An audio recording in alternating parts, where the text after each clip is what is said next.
I'm always delighted to be with Saul News. This has been such a leader in the conservative movement and the Republican Party. Welcome to the Saul's Newsstand News Rewind for September 1st, 2023. Just the News reports, James Comer unplugged. Key lawmaker says Biden most corrupt vice president in U.S. history. Months into his wide-ranging investigation of the First Family's finances, House Oversight and Accountability Chairman James Comer has seen enough to convince him that Joe Biden was the most corrupt vice president in history, and he believes his Republican colleagues are moving closer to supporting an impeachment inquiry.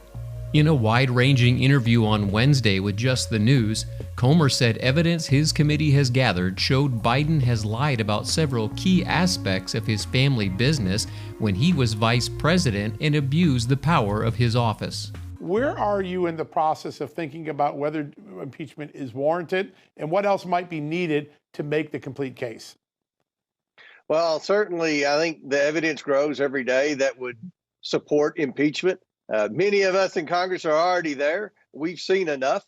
But with respect to my role as chairman of the House Oversight Committee, we're in charge of bringing out all the evidence. So there are still more bank records that we want to have access to. We want to make public.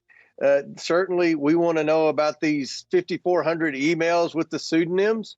We had requested all email correspondence between Joe Biden and his son pertaining to Ukraine. And of course, we didn't get a whole lot back, but now we learned they use pseudonyms and fake names. So we re-requested the information in the pseudonym names, and lo and behold, there's 5,400 emails.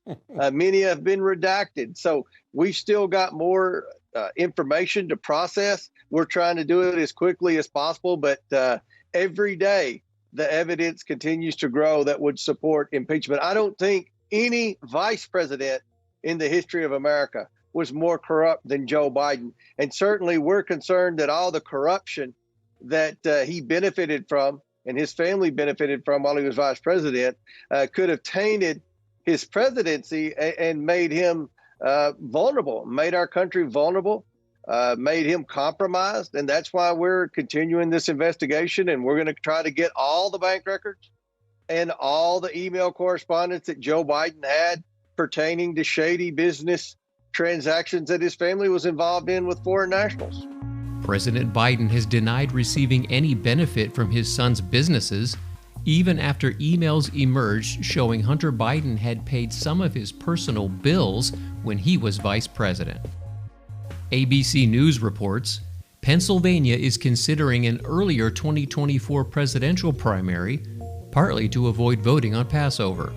Pennsylvania is considering changing the state's 2024 presidential primary to an earlier day, although the proposed move may do little to give the state's voters more say in deciding presidential nominees. State lawmakers advanced legislation on Wednesday through a Senate committee to change Pennsylvania's primary from April 23rd to March 19th.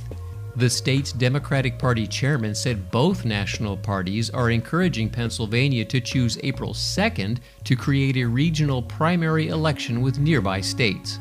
Many state lawmakers oppose moving Pennsylvania's primary date to March 19th because that would force them and other candidates to start gathering signatures on their re-election petitions the week before Christmas. And finally, The Hill reports, key inflation measure rises as incomes decelerated in July. Prices bucked up in July in a key inflation gauge watched by the Federal Reserve as the central bank weighs the possibility of more interest rate hikes. The Personal Consumption Expenditures Price Index, or PCE, rose 0.2% in July, the Commerce Department reported on Thursday. It moved up to 3.3% compared to last year. The upward move in the PCE index comes after another important price measurement, the Consumer Price Index, rose for the first time this year in July. As prices are going up, the PCE showed income levels for Americans failing to keep up, with credit card and revolving consumer debt back up to its pre-pandemic trend at more than $1 trillion. And that concludes your Saul's Newsstand News Rewind for September 1st, 2023. For more political news faster, visit saulsnews.com.